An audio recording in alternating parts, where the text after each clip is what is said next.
LP fact and knowledge TV एक ऐसी वीर गाथा जिसे सुनकर आपके रोंगटे खड़े हो जाएंगे। जिस खुली हवा में हम आज सांस ले रहे हैं उसके लिए किसी न किसी ने अपने प्राणों का न्योछावर किया है। ये वीर गाथा हमें ये एहसास कराएगी कि हिंदुस्तान में हिंदू स्वराज और हिंदू बादशाही की पूर्ण स्थापना करने वाले छत्रपति शिवाजी के बेटे संभाजी महाराज के जीवन को यदि 4 पंक्तियों में संजोया जाए तो देश धर्म पर मिटने वाला शेर सिवाहा जावा था, महापराक्रमी परम प्रतापी एक ही संपूर्ण राजा था। शिवाजी महाराज का नाम और वीरता ऐसी थी कि उनका नाम लेते ही औरंगजेब और मुगल सेना थर्राने लगती थी। शिवाजी महाराज के घोड़े की आवाज़ सुनते ही मुगल सेना के हाथों से अस्त्र शस्त्र गिर जाते थे। यही कारण था कि छत्रपति शिवाजी की मृत्यु के बाद संभाजी ने हिंदू साम्राज्य को अक्षुण्ण रखा। वैसे शिवाजी महाराज की तरह संभाजी महाराज को वीरता और निडरता का गुण जैसे विरासत में ही मिला हो। राजपूत वीर राजा जयसिंह के कहने पर उन पर भरोसा रखते हुए जब शिवाजी महाराज औरंगजेब से मिलने आगरा पहुंचे तो दूरदृष्टि रखते हुए वे अपने पुत्र संभाजी महाराज को भी अपने साथ ले गए।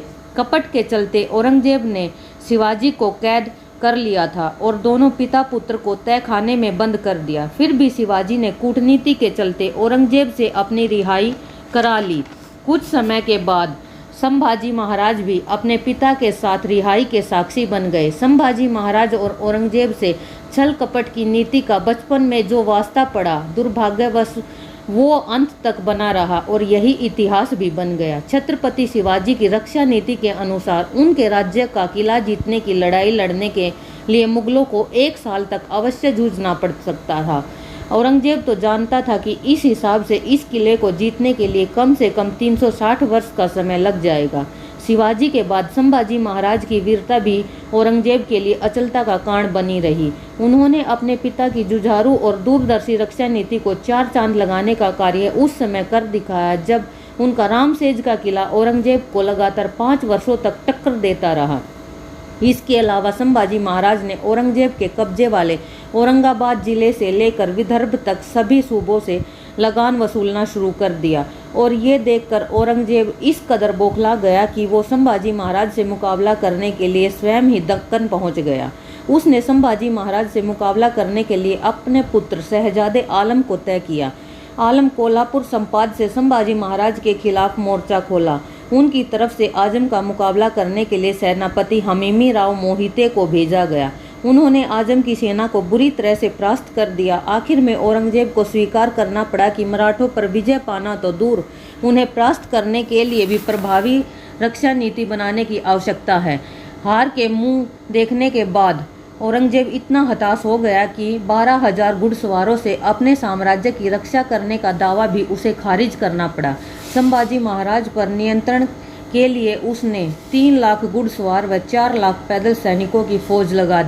लेकिन वीर मराठों के साहस और गोरिल्ला युद्ध नीति के कारण मुगल सेना हर बार विफल होती रही। औरंगजेब के मन में व्याप्त भय का अंदाजा इसी बात से लगाया जा सकता है कि जब बीजापुर के कुछ चुनिंदा मौलवी औरंगजेब के पास इस्लाम और मजहबी पैगाम के आधार पर सुलह करने के लिए पहुँचे तो उसने स्पष्ट कह दिया कि वो कुरान के आधार पर बीजापुर के आदिल शाह से कभी भी सुलह कर सकता है। लेकिन उसकी सबसे बड़ी चिंता दक्कन में संभाजी महाराज हैं, जिनका वर्चस्व लगातार बढ़ता ही जा रहा है।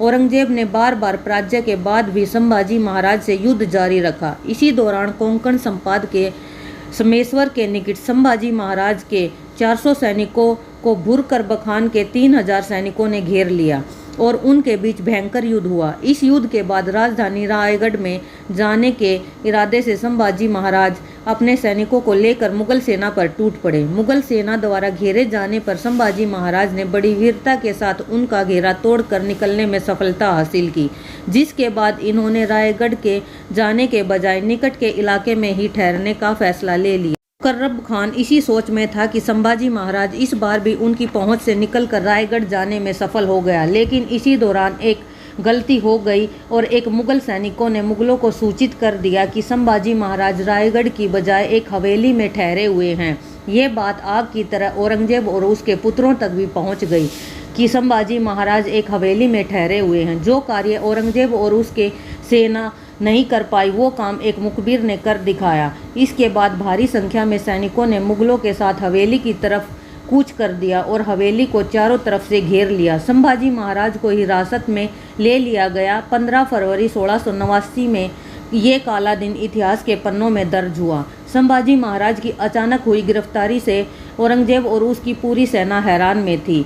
संभाजी महाराज का खौफ भी इतना ज़्यादा था कि पकड़े के जाने के बाद भी उन्हें लोहे की जंजीरों से बांधा गया। बेड़ियों में जकड़कर ही उन्हें औरंगजेब के सामने ले जाया गया। संभाजी महाराज को जब औरंगजेब के सामने पेश किया गया तो उस समय वे अडिग थे और उनके चेहरे पर किसी भी प्रकार का कोई खौफ नहीं था। उनको जब औरंगजेब ने झुककर सलाम करने को कहा तो उन्होंने ऐसा करने से साफ इनकार कर दिया और उसे निडरता से घूरते रहे। संभाजी महाराज के ऐसा करने पर औरंगजेब स्वयं सिंहासन से उतरकर उसके पास पहुंच गया। इस पर संभाजी महाराज के साथ कैद कवि कलश ने कहा कि हे राजन, तू तो ताव तेज निहार कर तख्त तजो अब रक्त। ये सुनकर औरंगजेब ने तुरंत ही कवि की जीभ काटने का आदेश दे दिया। साथ ही उसने संभाजी महाराज को प्रलोभन भी दिया कि यदि वे इस्लाम कबूल कर लें तो उन्हें छोड़ दिया जाएगा और उनके सभी गुनाहों को भी माफ़ कर दिया जाएगा। संभाजी महाराज द्वारा सभी प्रलोभन ठुकरा देने से क्रोधित होकर औरंगजेब ने उनकी आंखों में गर्म सलाखें डालकर उनकी आंखें ही निकलवा दी।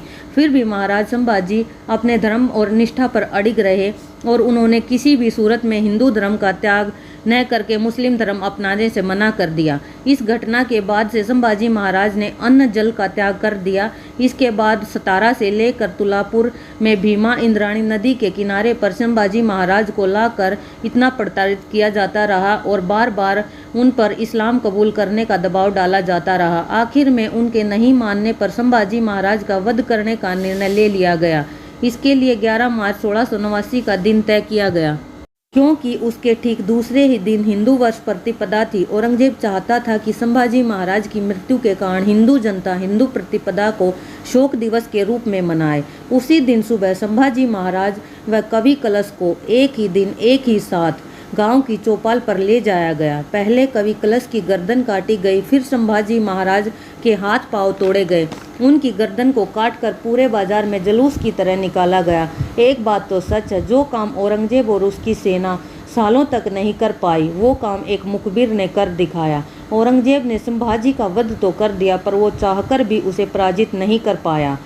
संभाजी महाराज ने अपने साहस और धैर्य का परिचय दिया और औरंगजेब को सदा के लिए पराजित कर पुर स्थित महाराज संभाजी की समाधि आज भी उनकी जीत और कपटी धोखेबाज औरंगजेब की हार को बयां करती है। देश धर्म पर मिटने वाला शेर शिवा का जावा था, महापराक्रमी परम प्रतापी एक ही शंभू राजा। अगर आपको वीडियो पसंद आए तो चैनल को सब्सक्राइब करना मत भूलना।